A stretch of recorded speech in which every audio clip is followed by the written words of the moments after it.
ഇന്നലെ നമ്മൾ ഐ എന്ന ബീജാക്ഷരത്തെ കണ്ടു. ഇന്ന് കാണുന്നത് ക്ലീം എന്ന ബീജാക്ഷരത്തിന്റെ മഹത്വമാണ്.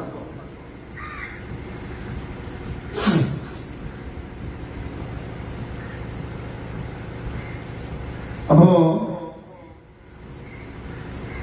ഇവിടെ പറയുന്ന കഥ ധ്രുവസന്ധി എന്ന് പറയുന്ന രാജാവിന്റെ പുത്രനായ സുന്ദരീശ്വരന്റെ കഥയാണ്. ഈ ധ്രുവസന്ധി രാജാവ് 2 വിവാഹം കഴിച്ചു. ഒന്ന് മനോരമയും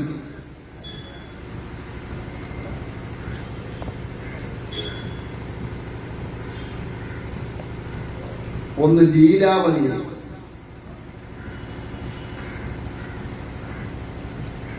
രണ്ടുപേർക്കും മക്കളുണ്ടായി.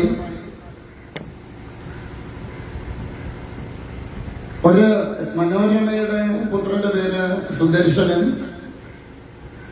ലീലാവതിയുടെ പുത്രന്റെ പേര് ശത്രുജിത്ത്. അങ്ങനെയാണ് 2 മക്കൾ. ഈ ധ്രുവസന്ധി ഉള്ളിടത്തോളം കാലം വലിയ കുഴപ്പങ്ങളൊന്നും ഇല്ലായിരുന്നു. ഭംഗിയായ രീതിയിൽ രാജ്യഭരണമൊക്കെ പോയി. ഒരിക്കൽ അദ്ദേഹം കാട്ടില് ഈ പറഞ്ഞതുപോലെ വേട്ടയാടാൻ, രാജാക്കന്മാരുടെ അല്ലെങ്കിൽ ക്ഷത്രിയരുടെ ഒരു വിനോദമാണ് വേട്ട ആടൽ എന്ന രീതി. ദുഷ്ടമൃഗങ്ങളെയൊക്കെ കൊന്നുകൊണ്ടുവന്ന് കഴിക്കുക. അങ്ങനെ വേട്ടയാടാൻ പോയപ്പം അവിടെ വെച്ച് ഒരു സിംഹം ആക്രമിക്കപ്പെട്ട് ഈ ധ്രുവസന്ധി മരണപ്പെട്ട് കഴിഞ്ഞപ്പോ അടുത്ത രാജ്യഭാരം ആർക്ക് എന്നുള്ള ഒരു ചർച്ച അവിടെ ഉണ്ടായി. മനോരമയുടെ പിതാവായ വീരസേനന് പറ്റി, ലീലാവതിയുടെ പിതാവായ യുദ്ധാജിത്തും അവിടെ എത്തി ചർച്ചയൊക്കെ ആരംഭിച്ചു. പക്ഷെ ചർച്ച ഭരണകാര്യത്തിലായതുകൊണ്ട് അവസാനം യുദ്ധത്തിലാണ് കലാശിച്ചത്.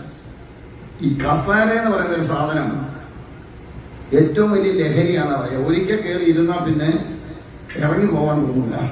അങ്ങനൊരു സാധനമാണ്.